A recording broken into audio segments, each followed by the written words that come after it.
Je vous le disais à l'entame de cette édition, Siri, président, directeur général du groupe Walfadjri est l'invité de cette édition du soir. Bonsoir à vous, président. Bonsoir, Moustapha. Alors, l'actualité, elle est partagée à travers tous les réseaux sociaux. C'est cette visite du ministre sénégalais des Affaires étrangères en Israël, Sidiki Kaba, une visite entamée déjà avant-hier, mais il y a eu la polémique après. On va essayer de décortiquer le pourquoi de cette polémique, mais essayons d'abord d'éclairer ce qui nous regarde sur dont on entend souvent parler, c'est d'abord la mosquée Al-Aqsa. Quelle est la signification de la mosquée Al-Aqsa pour les musulmans d'abord?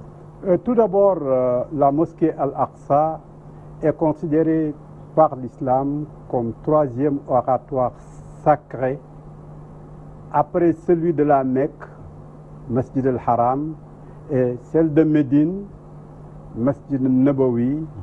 C'est Al-Masjid, l'oratoire sacré qui vient en troisième position. C'est aussi le lieu de l'ascension vers le ciel. Le prophète a été invité de la Mecque, Subhanalladhi asra bi'abdihi laylan min al-masjid al-haram ila al-masjid al-aqsa. Donc, pour d'abord diriger les prophètes à cet endroit, c'est pour cela qu'on l'appelle donc le sceau des prophètes. Donc c'est de là-bas qu'il a eu ce titre de sceau des prophètes, et c'est de là-bas qu'il est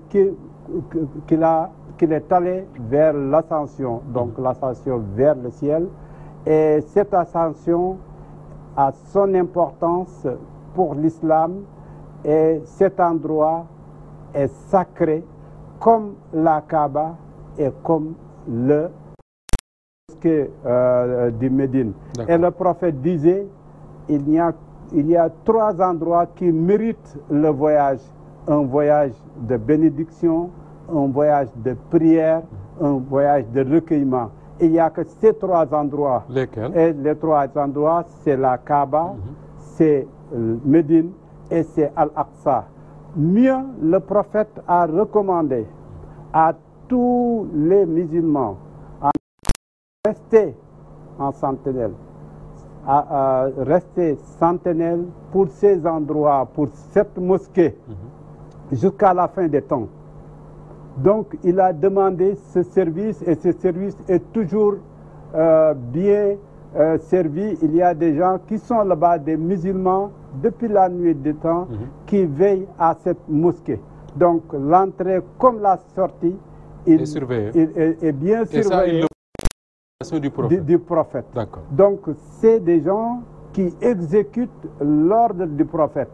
Aujourd'hui, si on vient les humilier, les pourchasser avec des agents secrets, des agents de sécurité israéliens, l'occupation israélienne, par le biais du Sénégal, on entrera en détail dans cette visite-là.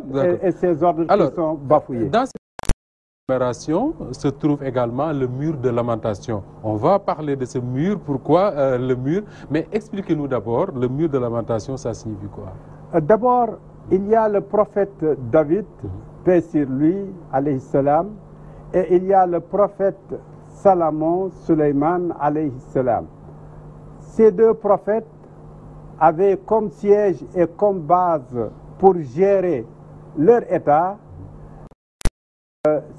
cet endroit de mur de lamentation, qui est devenu depuis lors sacré et un endroit béni. Partant de là, les Juifs y retournent pour leur prière, et cela est accepté par tout le monde, puisque ces trois religions monothéistes, c'est des religions. Il n'y a que les Juifs qui vont à ce mur-là pour leur prière. Mais à côté de il y a un autre endroit pour les chrétiens. C'est le chemin de croix. Là aussi, avec le miracle que le prophète Isa, alayhi salam, Jésus, a reçu, fait que cet endroit, ces trois endroits, Al-Aqsa, le mur de lamentation et le chemin de croix, donc c'est une zone où on retrouve toutes les religions révélées. On retrouve toutes les religions, et l'islam l'a bien géré depuis Omar.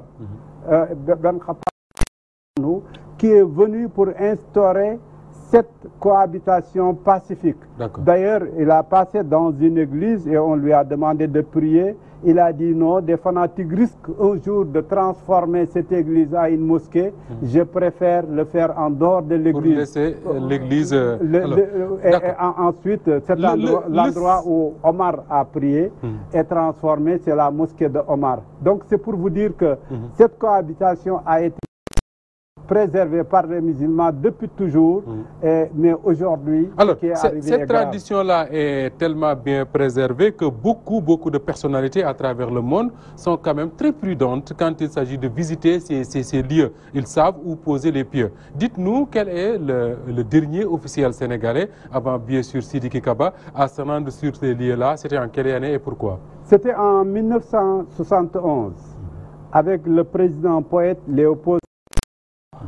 Et pour des raisons de préserver à l'Afrique ses terres, puisque dans la guerre, pendant la guerre arabo-israélienne, une partie de terres africaines, arabes, a été occupée par Israël. Et Senghor a pris son bâton de pèlerinage pour aller vers Golda Meir, qui était ministre, premier ministre, négocier pour parler de ce problème de terre africaine. Donc depuis lors, il n'y a pas eu de visite. Pourquoi? Puisque le Sénégal joue un rôle aux côtés de ce peuple palestinien opprimé, aux côtés de cet endroit occupé par l'occupation israélienne. C'est pour cela, au niveau des Nations Unies, il y a le comité exécutif du droit, pour les droits inaliénables que le Sénégal dirige. Donc pour toutes ces raisons, le Sénégal devait être le dernier à faire pareil acte, puisque le Sénégal a quand même un endroit de privilège au niveau des Nations Unies concernant le dossier palestinien, et il est considéré pour la Palestine. Maintenant vient le côté musulman et les musulmans et cet endroit. Justement, le Sénégal n'est pas en position de rupture diplomatique. C'est donc normal que le chef de la diplomatie sénégalaise se rende en Israël. Mais qu'a donc fait Sidiki Kaba pour susciter ce tollé-là? D'abord, la diplomatie s'arrête entre deux capitales. C'est entre Dakar et Tel Aviv. C'est entre des endroits officiels. Maintenant, qu'a fait Trump pour déplacer son ambassade vers Jérusalem? Pourquoi? C'est un État souverain. Qu'est-ce qu'il a fait? Mais c'est parce qu'il est en train de faire passer outre le droit d'un peuple et d'une communauté musulmane du monde à un endroit parce que déplacer l'ambassade à Jérusalem pour les Américains veut dire qu'Israël a le droit d'occuper cet espace-là. Mais la même chose, mais Macky Sall aujourd'hui, il a ouvert, par exemple, la voie, il a balisé la voie à Trump pour lui dire, moi qui dirige ce comité exécutif de droits inaliénables, moi musulman du Sénégal, et j'en passe, je vous ouvre au mois de mai, vous pouvez tranquillement ouvrir votre ambassade et je serai peut-être même parmi les premiers à vous rejoindre. Mais pour parler des faits, puisqu'ils sont sacrés, les faits, c'est quoi exactement? Parce qu'on nous parle de visite, on a vu des photos. Ndiaye est en train de nous montrer les photos de la visite de Sidiki Kaba. Mais pour ceux qui regardent ces images-là et qui ne comprennent pas grand-chose, les faits, c'est exactement quoi? D'abord, on a devant nous Sidiki Kaba. Sur la tête, il a quoi? Le signe des Juifs. Donc, il s'est habillé et c'est en Juif. Donc, c'est un flachat qui vient du Sénégal. C'est un Juif sénégalais. On l'aurait accepté puisqu'il peut choisir la religion. En tant que personne, il est devant ce mur en train de prier comme tous les Juifs. Il est Juif s'il veut. Sur ce plan aussi, il est libre de choisir sa religion. Mais il est allé en tant qu'officiel avec le drapeau sénégalais. C'est ce droit qu'il n'a pas. C'est comme si tous les Sénégalais aujourd'hui sont devenus Juifs. L'acte est fait dans une visite officielle avec le drapeau du Sénégal. Donc, c'est à tous les Sénégalais, vous voyez, pour leur dire, les Sénégalais, vous êtes des Juifs et je suis parti en tant qu'officiel vous représenter à cet endroit. D'abord, c'est ça la première gravité. La deuxième, c'est d'aller trouver dans une mosquée des gens qui gardent ces lieux. Sur recommandation du prophète, vous avez dit. Sur recommandation du prophète. Et de venir avec des gens qui les chassent, vous voyez, qui les malmènent, qui les arrêtent, que vous rentiez. Or, vous aurez pu passer par ces Palestiniens pour leur demander lors d'une visite en Israël, Palestine, en terre palestinienne, d'aller visiter, vous voyez, cet endroit. Est-ce que faire cette demande ne serait pas offenser un peu les Israéliens, non, venir en visite chez eux et demander aux Palestiniens? Enfin, ce que on peut ne pas offenser les Israéliens, mais on peut offenser les musulmans. On peut ne pas offenser, comment dirais-je, ce poignet d'hommes qui est venu occuper la terre des autres, mais en laissant les autochtones, les habitants qui gardent ces lieux et pour un endroit de prière. Je pense que toute cette façon de penser est très... Au-delà du peuple palestinien, ce sont les musulmans du monde et tous les musulmans du monde qui sont offensés. Et vous dites que le responsable de tout cela, c'est l'État du Sénégal et non Sidiki Kaba. Absolument, c'est Macky Sall. Autant quand il y a eu un acte positif à New York devant les Nations Unies, les musulmans, tous les musulmans ont salué cet acte à travers le monde d'abord et ici au Sénégal, et j'en fais partie. Exactement, de qui ont salué cet acte. Autant cet acte, comment dirais-je, qui est venu vraiment pour, je ne sais pas comment la qualifier, vous voyez. Finalement, il est venu mettre du sable dans tout ce qu'il avait fait, quoi. Exactement, exactement. Il a tout renversé. Donc, en un mot, vraiment, Macky Sall est allé trop loin. Il est allé trop loin et il a offensé les musulmans sénégalais, mais les musulmans du monde entier, le 1,5 milliard. Et c'est une première, jamais un chef d'État, ni en Inde, ni au Pakistan, donc ni dans l'Asie, ni en Afrique, ni dans le monde arabe, n'a osé faire autant. Comment on l'appelle encore, Anwar Sadat, quand il a fait les relations avec Israël, il n'est pas avec les Israéliens, vous voyez, pour faire la visite là-bas.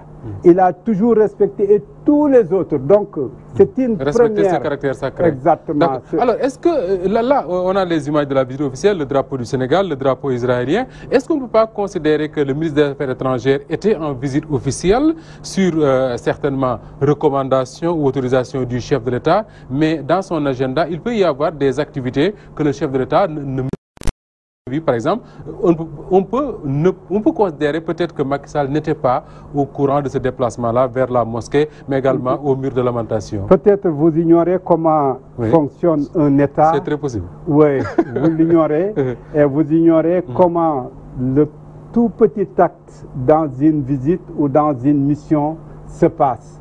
Je vous dis que le téléphone, le télégramme, tous les moyens sont utilisés. Pas lever son plus petit pied avant l'information du chef de l'État. N'oubliez pas que c'est un ministère de souveraineté qui dépend directement du chef de l'État. Et que tout acte commis dans sa mission est répercuté directement au chef de l'État. Donc sur ce plan, effectivement, ça montre que vous ignorez là où s'arrête la liberté d'un diplomate, à plus forte raison d'un ministre à ce niveau. Moi, j'ai joué déjà des rôles dans la diplomatie parallèle. Je connais comment ça se passe et si je vous le dis, c'est un expérimenté qui le dit. D'accord. Alors, il y a également le fait que quand Donald Trump a annoncé le déplacement, le transfert de l'ambassade américaine à Jérusalem, vous l'avez dit tout à l'heure, il y a beaucoup de musulmans à travers le monde qui s'en étaient plaints. Certaines organisations djihadistes ont même menacé de s'en prendre aux Américains. Et ils ne pouvaient pas accepter, pour expliquer leur combat, que le peuple palestinien souffre des agressions du peuple israélien alors que les Occidentaux restent tranquilles. Est-ce qu'aujourd'hui, si on fait une déduction très rapide, comparaison n'est pas raison, mais est-ce qu'on ne peut pas craindre que le Sénégal soit dans le collimateur du monde musulman en général? Il y a ce qu'on appelle en physique action-réaction. Macky Sall a posé un acte très fort, très grave, très offensant, à 1,5 milliard. Chacun va réagir à sa façon. En tout cas, à commencer par moi. Je vais commencer Votre réaction à vous, c'est dénoncer? D'abord, mais prier pour une modition, pour que cette affaire s'arrête à lui. Puisque comme on dit dans le Coran, faites attention devant cette pas s'arrêter sur ce qui donc maintenant, pour se préserver, il faut maudire la personne Macky Sall. C'est ça que dit le Coran, pour ne pas être atteint. Donc ça, c'est le minimum. En tout cas, des gens comme moi qui ne savent que prier, ils vont le maudire comme on maudit le Satan. Bon, ça c'est le premier acte de tous les musulmans, pour ne pas être atteint comment dirais-je, offensant, vous voyez, envers un lieu saint et envers un peuple, vous voyez, qui vit tranquillement et à travers un enseignement, une recommandation du prophète Mohammed sallallahu alayhi wa sallam. Donc, devant ces actes, le minimum, comme nous dit le prophète, si vous n'avez pas d'autres moyens, au moins déplorez-le. Donc, on va déplorer.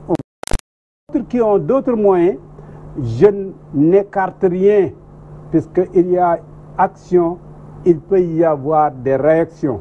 Donc on ne peut rien écarter. Mais l'essentiel est que l'acte est grave. Je ne sais pas qu'est-ce qu'on l'a promis. Moi, je connais Macky, on a voyagé ensemble pour le compte du Sénégal. À l'époque, c'était le Premier ministre avec Agibou. Et quand on a pris l'avion, on l'a trouvé à Paris. Moi et Agibou, on a ancien ministre du budget devenu après Premier ministre. Exactement. Quand on a quitté le Sénégal, Agibou et moi, arrivé à Paris, le Premier ministre Macky Sall est venu. On a pris l'avion. J'avais le Coran entre mes mains. Lui, il avait la franc-maçonnerie, le Nil. Quand je lui ai demandé, est-ce que vous faites partie de ce groupe? C'est grave. Il m'a dit non, c'est pour en connaître. Je lui ai dit, c'est être juif sans l'être. Puisque pour être juif, il faut le sang. Donc c'est biologique. Si vous voulez l'être par emprunt, vous passez par la franc-maçonnerie. Donc tout ce que le franc-maçon fait, c'est des prières, c'est une adoration d'un juif. Donc je lui avais avisé.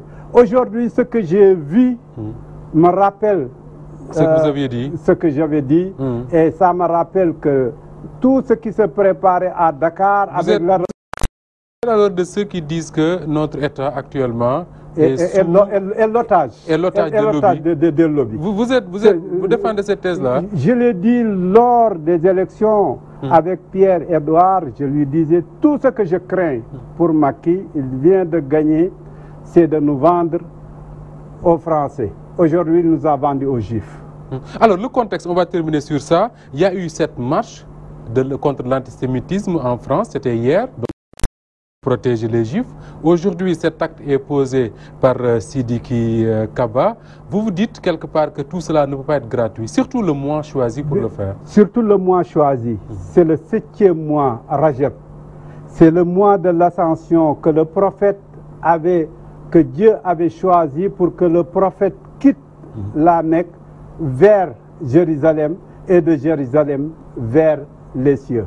Donc, ce mois a été, ça c'est un. Le moment, à un moment où Trump se prépare pour amener son ambassade au mois de mai, Macky Sall lui balise la voie. Ça c'est deux. Donc, et ce que vous avez dit sur le plan international, il y a beaucoup de choses.